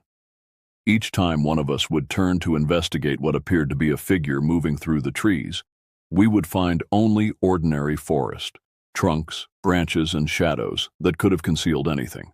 But the feeling of being watched never diminished, and by the time we completed the exercise, all 5 members of our group were constantly looking over our shoulders. "There's definitely someone following us," Brett whispered during one of our compass readings. "I keep seeing the same figure moving parallel to our route." David, still trying to maintain rational explanations for our experiences, suggested that it might be another counselor conducting their own activities in the same area. But when we mentioned this possibility to our supervisor, she seemed genuinely surprised and confirmed that no other groups were scheduled to be working in that section of forest. The afternoon plant identification session took place in a meadow closer to the main camp, which should have felt safer and more comfortable. However, the open space created its own form of anxiety. While we could see much more of our surroundings, we could also be seen much more easily by anyone watching from the forest perimeter.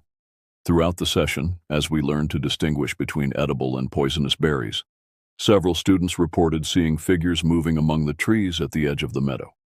These sightings were always brief and unclear: a flash of movement, a shape that didn't match the patterns of the forest, or what appeared to be someone quickly moving out of sight when looked at directly. Our instructor, a local naturalist who had been hired to supplement the camp's regular staff, seemed increasingly uncomfortable as the afternoon progressed. When asked about wildlife in the area, she mentioned that while black bears and wolves were present in Algonquin Park, they typically avoided areas with human activity. "The animals you really need to be aware of," she said, glancing toward the forest edge, "are the ones that aren't afraid of people. Those can be much more unpredictable." The way she emphasized the word animals suggested she might not be referring exclusively to wildlife. As evening approached and we returned to the main camp for dinner, the atmosphere among both students and staff had become noticeably strained. Conversations were quieter and more serious than they had been the previous day, and there was a general reluctance to discuss plans for after dark. When Mr. Bramley announced that the evening's activity would be a campfire program featuring ghost stories and traditional camp songs, the response from our group was notably unenthusiastic. The idea of sitting in a circle of firelight while surrounded by dark forest held no appeal for students who had spent the day feeling watched and followed. "Actually," Mrs. Kowalski interjected, "I think our group might prefer some quiet time in the cabins this evening. It's been a long day and everyone seems a bit tired." The relief on the faces of my classmates was obvious, though several of the counselors seemed disappointed by our lack of interest in the planned activities. As we prepared to return to our cabins after dinner, I overheard part of a conversation between Mr. Bramley and another counselor that increased my unease about the entire situation. "They're more active this year," the second counselor was saying. "Usually we only get reports during the first night or two, but this group has been having encounters throughout the day as well." "It's probably just because they're more observant," Mr. Bramley replied, but his tone suggested he didn't entirely believe his own explanation. "Urban kids aren't used to wilderness environments. They notice things that rural kids would just accept as normal." "Maybe," the other counselor said. "But some of the staff have been seeing things too, and those arrangements around the cabins, that's new behavior." I didn't hear the rest of their conversation, but what I had overheard confirmed that the strange experiences weren't limited to our overactive imaginations. The camp staff were clearly aware that something unusual was happening, and their attempts to normalize the situation were becoming increasingly unconvincing. Back in Cabin 7, we attempted to create a more secure environment for the night. Using our sleeping bags and extra clothing, we covered the mesh windows to create more privacy and block the view from outside. The chair barricade against the door was reinforced with our backpacks and anything else that might make forced entry more difficult. These preparations were largely symbolic. Anyone determined to enter our cabin could have done so easily, regardless of our improvised security measures. But the activity of fortifying our shelter provided some psychological comfort and gave us a sense of taking active steps to protect ourselves. As darkness fell, the forest sounds began again, but this time they seemed more organized and purposeful. Instead of random wind and animal noises, there were patterns that suggested coordination, sounds that would start in one area of the forest and then be answered from another location, as though different individuals were communicating across the darkness. "It's like they're setting up positions around the camp," Kevin observed from his position near the covered window. The thought that we might be surrounded by unknown individuals operating with coordination and purpose was more terrifying than the idea of a single hermit wandering randomly through the forest. It suggested planning, intelligence, and objectives that we couldn't begin to understand. Around midnight, the footsteps returned to our cabin, but this time they were accompanied by sounds that made it clear we were dealing with more than one person. Multiple sets of feet moved around our shelter, and there were soft sounds that might have been whispered conversations conducted in voices too low for us to understand. But most disturbing was the systematic testing of our improvised security measures. Something or someone carefully examined each of our covered windows, applying gentle pressure to determine how easily our barriers could be removed. The door received similar attention, with the sound of hands testing the strength of our barricade and exploring the gap that we hadn't been able to eliminate completely. Throughout this examination, none of us dared to move or speak. We lay motionless in our beds, hoping that stillness might convince our visitors that the cabin was empty or that its occupants were deeply asleep. After what felt like an eternity, the sounds gradually moved away from our immediate area, but they didn't disappear entirely. For the rest of the night, we could hear evidence of similar investigations being conducted at other cabins throughout the camp, along with the continued communication sounds from various points in the surrounding forest. When morning finally arrived, we discovered that our cabin had received the same treatment as the previous night. Small constructions of sticks, stones, and bones placed at strategic points around our shelter.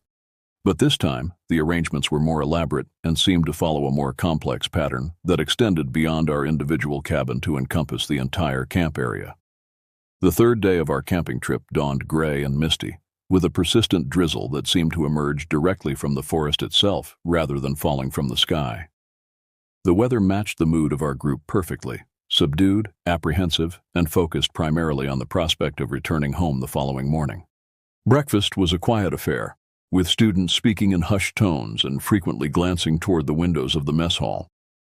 The normal complaints about camp food and uncomfortable sleeping arrangements had been replaced by more serious discussions about the strange events of the previous nights and growing speculation about what might happen during our final evening at Camp Kitchikanichek.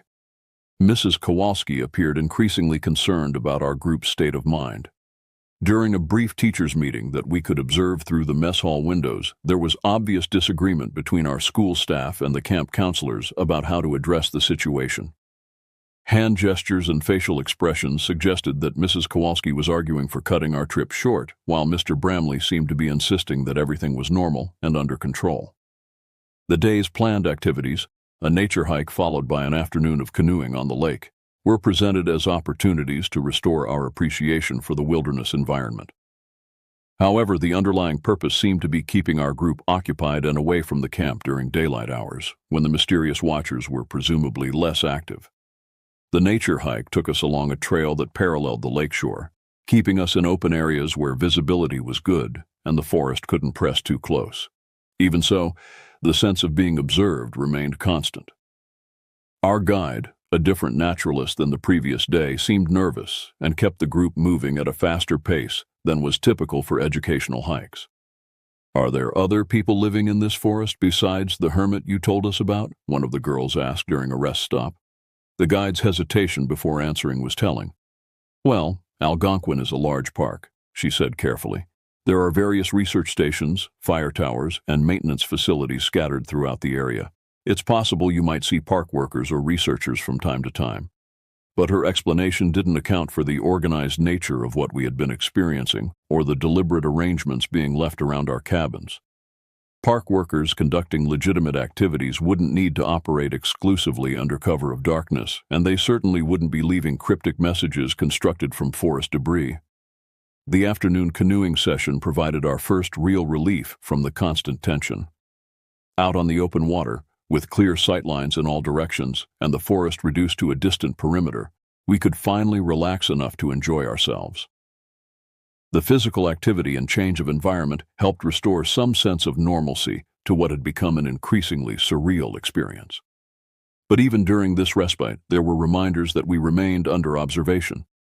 Several times during our paddle around the lake, students reported seeing figures moving along the distant shoreline, always too far away to identify clearly, but obviously human and apparently tracking our movement across the water. "They're making sure we don't try to leave by water," David observed quietly as we paddled back toward the camp's dock. The possibility that our mysterious watchers were actively preventing our departure, rather than simply monitoring our presence, added a new dimension of concern to an already frightening situation. What had initially seemed like curious observation by a reclusive hermit was beginning to feel more like deliberate containment by individuals with unknown but clearly organized intentions. As we returned to shore and began securing the canoes, I noticed that the camp counselors were conducting what appeared to be a security check of the entire facility. Small groups of staff members were systematically examining each building, looking under structures, checking window and door fastenings, and having quiet conferences about their findings. When Mrs. Kowalski asked Mr. Bramley about these activities, his explanation was characteristically vague. "Just routine maintenance checks," he said. "We like to make sure everything is secure, especially when we're hosting school groups." But the timing and intensity of these maintenance checks suggested that the camp staff were as concerned about the night ahead as we were. Dinner was followed by an indoor movie in the mess hall, a nature documentary that was clearly intended to keep everyone in a single, well-lit location for as long as possible. However, the choice of film backfired somewhat, as it featured extended segments about predatory animals and survival challenges in wilderness environments that only reinforced our existing anxieties. As the documentary concluded and we prepared to return to our cabins for the final night, Mr. Bramley made an announcement that confirmed our suspicions about the seriousness of the situation. "We're going to have counselors conducting regular security patrols throughout the night," he said, trying to make this sound like a routine precaution. "If anyone hears or sees anything unusual, please alert the nearest staff member immediately. And remember, stay in your cabins after lights out, no matter what you might hear outside." The emphasis he placed on those last words, combined with the concerned expressions of the other adults, made it clear that we were facing potential dangers that went far beyond typical camping inconveniences. Back in Cabin 7, our preparations for the night were much more thorough than they had been previously. In addition to our improvised window coverings and door barricade, we arranged our beds to create a defensive position in the center of the cabin and established a rotation system so that someone would be awake and alert throughout the night. We also discussed contingency plans for various scenarios. What to do if someone tried to enter the cabin, how to signal for help, and where to go if we needed to evacuate quickly. These preparations felt simultaneously necessary and absurd, like planning for home invasion while attending summer camp. As darkness fell, the forest around our camp became more active than it had been on either of the previous nights. The communication sounds were louder and more frequent, suggesting a larger number of participants spread across a wider area. There were also new sounds, what appeared to be the movement of heavy objects through the forest, and occasionally what sounded like construction or preparation activities. "They're getting ready for something," Connor whispered during his watch shift around midnight. The systematic testing of our security measures began earlier than usual, but this time it was accompanied by more aggressive behavior. Instead of gentle probing, there were deliberate attempts to remove our window coverings and more forceful testing of our door barricade. Most disturbing was the discovery that our visitors were now communicating directly outside our cabin, conducting whispered conversations in voices that were just loud enough for us to know they were talking, but too quiet for us to understand the words. Then, around 2 a.m., everything stopped. The sudden silence was more frightening than the previous activity had been. It suggested that whatever had been planned was now ready to be implemented and that the investigation phase had ended. For nearly an hour, we heard nothing from outside our cabin except normal forest sounds. Then, gradually, we became aware of a new presence, something large moving through the camp area with purpose and confidence rather than the stealth that had characterized earlier visits. Heavy footsteps moved directly down the gravel path, past our cabin and toward the main camp buildings. There were sounds of doors being tested and windows being examined, but these investigations were being conducted openly rather than secretively. "Someone's checking all the buildings," David whispered from his position near our covered window. The methodical search continued for what felt like hours, moving from building to building throughout the camp. Occasionally we could hear what sounded like items being moved or rearranged, though we had no way of knowing what was being disturbed or why. Then, just as dawn was beginning to lighten the sky enough to see shapes outside our windows, there was a sound that made us all freeze in terror. Someone was knocking on our door. Not the tentative tapping of a counselor checking on students, but the firm, deliberate knocking of someone who expected to be admitted. The sound was repeated 3 times, with long pauses between each series of knocks, as though our mysterious visitor was patiently waiting for a response. None of us moved or spoke. The knocking was repeated several more times over the course of about 10 minutes, then stopped completely. When full daylight finally arrived, and we could hear normal camp activities beginning, we cautiously removed our window coverings and door barricade to discover that our final night had brought the most extensive arrangement of forest materials yet. Elaborate constructions surrounded not just our cabin but appeared to encompass the entire camp, creating what looked like a complex pattern or message that was too large for us to see in its entirety from ground level. But most unsettling was what we found directly in front of our door, a carefully arranged collection of objects that included several items that definitely hadn't come from the forest. Among the usual sticks, stones, and bones were pieces of metal, glass, and fabric that appeared to have been taken from the camp itself. The morning of our departure brought a flurry of activity as counselors and maintenance staff worked to dismantle the elaborate arrangements that had appeared throughout the camp during the night. What we had been able to see from our cabin's limited perspective turned out to be just a small portion of a construction that covered the entire facility. Viewed from the elevated position of the mess hall deck, the pattern became more apparent. Lines of arranged materials connected all the major buildings, creating geometric shapes and pathways that seemed to serve some organizational purpose. The complexity and scale of the construction suggested both significant planning and intimate knowledge of the camp's layout. Mr. Bramley's attempts to explain these developments as natural accumulation of forest debris due to unusual wind patterns were so transparently false that even he seemed embarrassed to be offering them. The precision and deliberate nature of the arrangements were obvious to anyone who looked at them, and several pieces of camp property had clearly been incorporated into the constructions. Mrs. Kowalski, who had apparently reached the end of her patience with the camp's explanations, demanded a private meeting with the senior staff. While we couldn't hear the details of their conversation, the animated gestures and raised voices visible through the office windows suggested that she was expressing serious concerns about our safety and the camp's management of the situation. As we packed our belongings and prepared for the bus trip home, several of my classmates discovered that small items from their cabins had gone missing during the night. Nothing valuable or essential had been taken, but personal objects, combs, pens, small articles of clothing, had disappeared and been replaced with forest materials arranged in the same patterns we had seen outside. "It's like they were trading with us," Kevin observed as he showed us a small construction of twigs and stones that had been left on his pillow in place of his missing comb. The idea that our mysterious watchers had been entering the cabins while we slept was more terrifying than any of the external activities we had experienced. The realization that we had been completely vulnerable throughout our stay, and that only the unknown intentions of our observers had prevented more serious encounters, left all of us eager to leave as quickly as possible. The bus ride back to Burlington was subdued, with most students sleeping or staring quietly out the windows at the passing landscape. The normal excitement and storytelling that followed school trips was completely absent, replaced by a shared understanding that we had experienced something that defied easy explanation or casual discussion.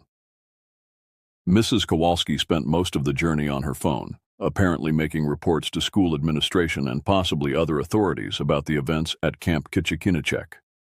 Her side of these conversations included phrases like completely unacceptable safety protocols and immediate investigation required that suggested serious consequences for the camp's future operations.